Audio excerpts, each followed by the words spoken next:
दिगम्बरं भस्म विलेपिताङ्गं चक्रं त्रिशूलं डमरुं गदां च पद्मासनस्थं शशिसूर्यनेत्रं दत्तात्रेयं ध्येयमभीष्टसिद्धये।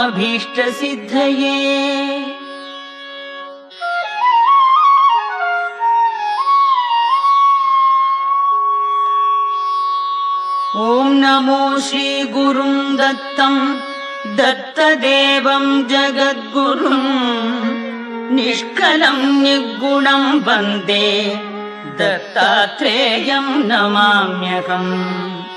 ब्रह्मालोकेश भूतेश शङ्खचक्रगदाधरं पाणिपात्रधरं देवं दत्तात्रेयं नमाम्यहम्। सुरेशवन्दितं